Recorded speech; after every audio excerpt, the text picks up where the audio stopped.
नमस्कार दोस्तों, आज आप लोग सुनेंगे दो सौतेली बहनें की कहानी।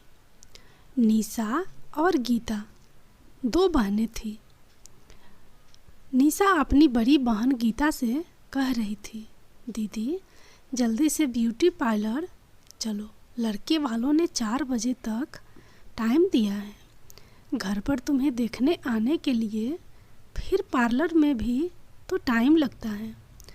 दरअसल बात यह है कि आज गीता को लड़के वाले देखने आ रहे थे। गीता और निशा दोनों ही सौतेली बहनें थीं, लेकिन दोनों में इतना प्यार इतना था कि कोई यह नहीं कह सकता था कि दोनों सौतेली बहन हैं।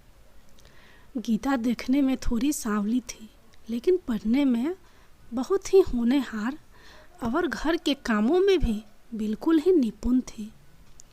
लेकिन निशा को इन सब चीज़ों से मतलब नहीं था। निशा देखने में बहुत ही सुंदर थी और उसे खेलना बहुत पसंद था। वह बैडमिंटन की बहुत अच्छी प्लेयर थी और इसी में अपना करियर बनाना चाहती थी। गीता की शादी गीता के मामा ने ठीक कराई थी और वह लड़के वालों को लेकर 4 बजे तक आने वाले थे। गीता की सौतेली माँ गीता के पापा से कह रही थी, अरे वो गीता के पापा जल्दी से फ़ोन लगाओ तो, इन दोनों लड़कियों को 3 बजने वाले हैं, अभी तक दोनों ब्यूटी पार्लर से वापस नहीं लौटी। जब इनको पता था कि आज लड़के वाले देखने आएंगे तो सुबह ही जाना चाहिए था ना। थोड़ी देर में ही दोनों बहनें वापस घर आ गई। 4 बजने के साथ ही लड़के वाले भी घर पर पहुंच चुके थे। लड़के वाले गीता के मामा के साथ आए थे, तो गीता के मामा ने लड़के वालों को खाने में बैठाकर गीता के पापा से बोले कि जल्दी से नाश्ता पानी का प्रबंध कर गीता को ले आओ। थोड़ी देर बाद गीता की छोटी बहन निशा ने एक प्लेट में मिठाइयाँ और कुछ नमकीन ले जाकर लड़के वाले के पास टेबल पर रख दिया। उसके बाद गीता के पापा आए और सब को नाश्ता करने को कहा। थोड़ी देर के बाद गीता साड़ी पहनकर चाय का प्लेट हाथ में पकड़े हुए लड़के वालों के पास आई। लड़के की मामा ने गीता को अपने पास ही बैठने को कहा। कुछ देर बाद गीता बैठी रही और उसके बाद गीता के मामा बोले, बेटी अब तुम जाओ। गीता वहाँ से चली गई। उसके बाद गीता के मामा ने लड़के की माँ से पूछा कि लड़की पसंद है ना बहन जी। लेकिन यह क्या, लड़के की माँ ने गीता के मामा से कहा, देखो जी, लड़की तो हमें पसंद है, लेकिन अगर हम शादी करेंगे तो गीता की छोटी बहन निशा से, वरना नहीं।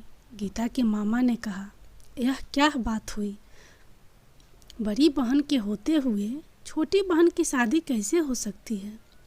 लड़के की माँ बोली, इसमें कौन सी चौंकाने वाली बात है, हम 1 साल इंतज़ार कर सकते हैं। आप गीता की शादी कहीं और ठीक कर दीजिए।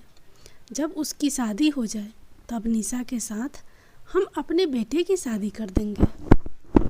गीता के मामा अंदर जाकर गीता की सौतेली माँ से कह रहे थे कि लड़के वालों ने गीता को पसंद नहीं किया, बल्कि निशा से शादी करने को कह रहे हैं।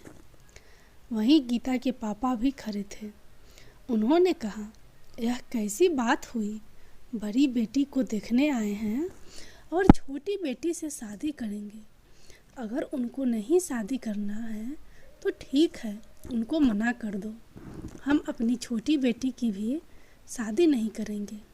गीता की सौतेली माँ तपाक से बोली, आप भी कैसी बात करते हैं, निशा भी कौन सी अब बच्ची है, गीता से 3 साल ही तो छोटी है और इसकी शादी भी तो कभी ना कभी करनी है। अगर उन लोगों को यही पसंद है तो इसकी शादी करा देते हैं। कितना अच्छा लड़का है, सरकारी नौकरी करता है। हमारी निशा उसके साथ बहुत खुश रहेगी। जब यह बात निशा को पता चला कि लड़के वालों ने दीदी को पसंद नहीं किया है, बल्कि गीता की होने वाली सास ने मुझे पसंद कर लिया है, निशा ने उसी समय सोच लिया था कि भले ही वह किसी और लड़के से शादी कर लेगी, लेकिन इस लड़के से वह कभी शादी नहीं करेगी। जो लोग दीदी जैसे भोली भाली लड़की को नापसंद कर सकते हैं, उनका क्या भरोसा। आज यह मेरी सुंदरता पर मुझे पसंद कर लिया, कल को इनको मेरे से भी ज़्यादा सुंदर लड़की दिख जाए तो क्या पता मुझे भी छोड़ दे। गीता की सौतेली माँ बैठकर खाने में गई। बैठक खाने में गई और लड़के की माँ से बोली, हमें कोई एतराज़ नहीं है, आप जिस लड़की से मर्जी शादी कर लें, आखिर है तो दोनों हमारी बेटियाँ। गीता की शादी कहीं और ठीक कर देंगे। लड़के की माँ बोली, बात तो आप सही कह रही हैं, लेकिन देखिए क्या है कि मेरे बेटे को आपकी छोटी बेटी ज़्यादा पसंद है, इसलिए वह आपकी छोटी बेटी से ही शादी करना चाहता है। वैसे तो आपकी बड़ी बेटी में भी कोई बुराई नहीं है। गीता के पापा बोल पड़े, हमारी दोनों बेटियां इतनी भाग्यशाली है कि जहाँ भी जाएंगी उस घर को संवार देंगी।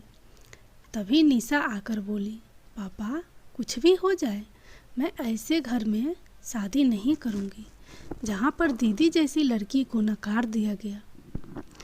वहाँ क्या भरोसा है कि मुझे यह अपना लेंगे।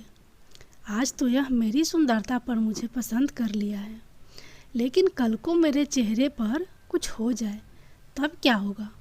और वैसे भी मैं अभी शादी नहीं करना चाहती, मैं अपने बैडमिंटन पर अभी फोकस करना चाहती हूँ। इनसे कह दीजिए कि अगर गीता दीदी से शादी करना है तो करे, वरना वापस चले जाए। निशा की माँ बोली, बेटा क्या कह रही हो, इतना अच्छा रिश्ता भी ठुकराता है क्या कोई। आज या कल मैं तुम्हारी शादी भी तो करनी ही है, और फिर तुम्हारी दीदी गीता की शादी हम कहीं और ठीक कर देंगे। शादी करने से निशा ने साफ मना कर दिया था। लड़के वाले चुपचाप वहाँ से उठकर सिर झुकाए हुए चले गए। लड़के वालों के जाते ही निशा की माँ ने कहा, निशा तुमने यह अच्छा नहीं किया, इतना अच्छा रिश्ता बार बार नहीं मिलता। निशा ने कहा, माँ रिश्तों का क्या है, यह तो और मिल जाएंगे, लेकिन एक बार जो दीदी के मन में यह चला जाएगा कि मैं सौतेली बहन हूँ, इसलिए उस लड़के से शादी कर लिया, इतने बड़े कलंक को मैं ज़िंदगी भर नहीं ढो सकती हूँ। गीता अपने कमरे में फूट फूट कर रो रही थी। तभी निशा अपनी दीदी के गले लग कर बोली, दीदी जब तक आपकी शादी नहीं हो जाएगी तब तक मैं शादी नहीं करूँगी, और आपके लिए अच्छा रिश्ता मैं ढूंढूंगी। क्या कमी है मेरी दीदी में, अगर आप सांवली हैं तो इसमें आपका क्या दोष है।